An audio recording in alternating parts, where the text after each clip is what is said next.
একটা বন্ড ফির হল আসুন নানি সারা জীবনে বলে একবার নমাজ পড়লে হয়। কোরআনও আল্লাহ কইছেন নমাজ পড়ো চরণ চলো মহিষিঙ্গি মানুষরে বন্ড হলে কাফির বানাইতরা। আল্লাহ কোরআনও কইছে নমাজ পড়ো, গতিকে সারা জিন্দিগিতে একবার পড়লে হয়।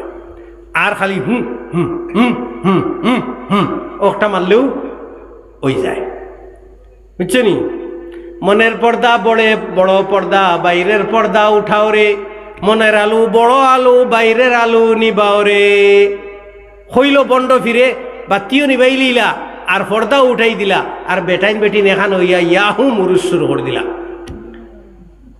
এর বাদে আরো কিছু বন্ড হইন বলে ইবলিসে শয়তানে বলে এবাদত করিয়া আস্থা দুনিয়ার মাটিরে নাপাক করে লইছে। এখন তারা সজদা করবার জায়গা আর নাই।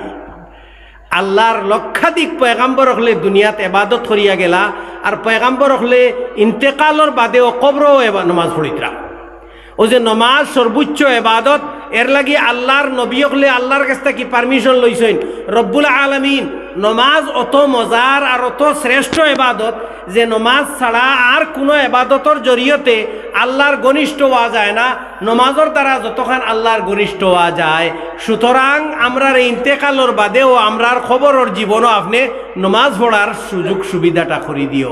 এর লাগে হাদিস শরীফের মধ্যে আইছে আল আম্বিয়াউ কুল্লুহুম মাসুম, আল আম্বিয়াউ ইন্নাল্লাহা হাররামা আলাল আরজি আজসাদাল আম্বিয়া, আল আম্বিয়াউ ফি কুবুরিহিম হাইয়ুন ইউসাল্লুন।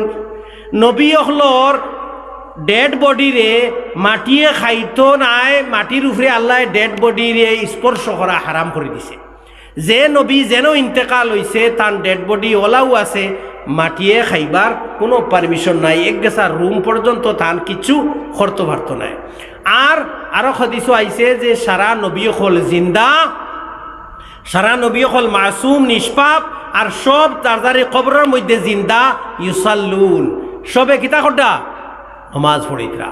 আমরা নবী সাল্লাল্লাহু আলাইহি ওয়াসাল্লামে হযরতে মুসা আলাইহিস সালাতু ওয়াসসালাম রে স্বপনে দেখছইন কে তাইন তান খবরের মধ্যে জিন্দা খাড়া হইয়া নমাজ পড়িতরা, বুঝাইছেন নি? গতিকে আমার বাই হল বুজুর্গ হল নমাজের অ্যাকশন আর পাওয়ার অতহান। ওয়ালা জিক্রুল্লাহি আকবার, নমাজ তাকি বড় আর কোনো ইবাদত হইতে পারে না, নমাজ তাকি বড় আল্লাহর কোনো জিকির হইতে পারে না। নমাজ রোজা ছাড়িয়া খালি আল্লাহর ইবাদত করো, ইলা কোনটা হইতে পারে না। আমার লঙ্কাত এক উত্তরের গল্লিত এক হোমিওপ্যাথিক ডাক্তার আসলা ইসলাম বস্তির, আজ থাকি 10-15 বছর আগে মারা গেছে। ও দাঁড়িয়েলা মানুষ একজন উত্তরের গল্লিত হোমিওপ্যাথিক ঔষধ বেশিটা তো গেলে বইলে 2-4 মিনিট কইতা হুজুর নমাজ রোজা ছাড়িয়া খালি আল্লাহ ইল্লাহ করক্কা, এমনি ফুর্তি করে কইতা আর কি।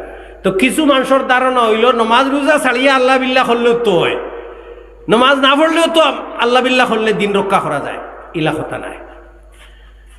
আল্লাহর নবী সাল্লাল্লাহু আলাইহি ওয়াসাল্লামে ফরমাই দেখুন আমরা নমাজ খানো আর আমরার ঈমান খানো। লা সাহমা ফিল ইসলামি মাল্লা সালাত লাহু। আল্লাহর নবী কইন যে মানুষের জীবনও নমাজ নাই ই মানুষের ইসলামও এক জোড়া অধিকার আর সম্পত্তি নাই, তার কোনো পার্টনারশিপ নাই, সামান্যতম পার্টনারশিপ অংশীদারিত্ব নাই ইসলামের মধ্যে। যে মানুষের জীবনও নমাজ নাই, এখন আপনার জীবনও নমাজ নাই, আল্লাহর নবী কইতরা ইসলামের ফাট্টাত আপনার নাম নাই।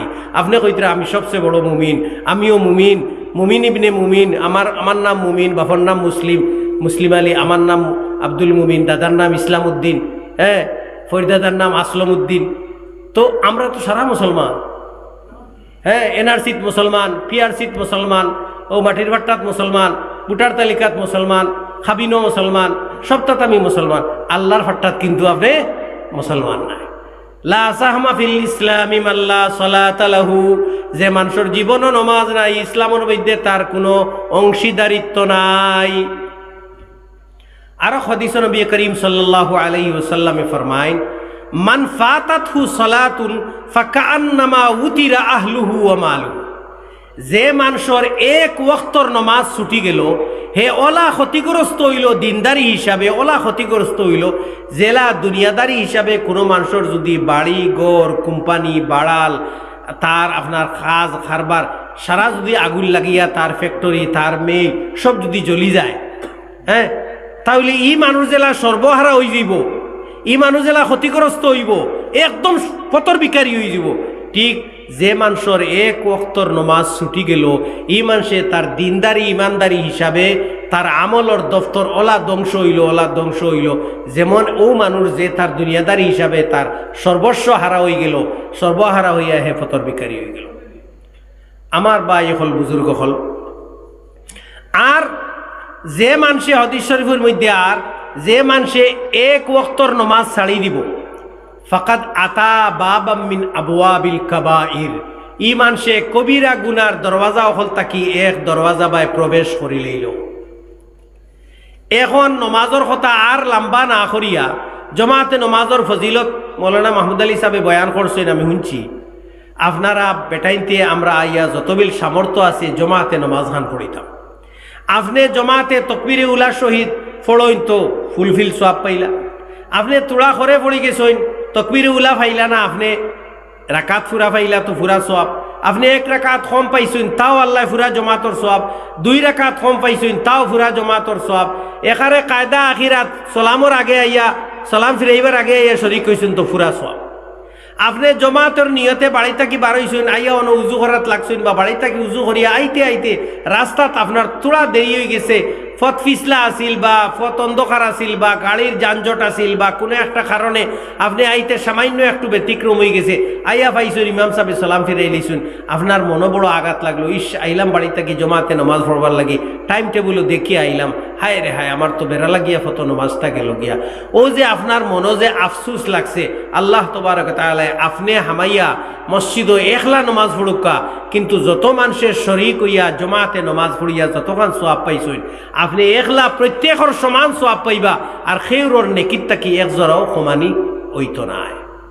আপনি বাড়ির তাকি উজু করিয়া মসজিদ ও জমাতে নমাজ পড়বার নিয়তে বাহির হইছেন, দেখো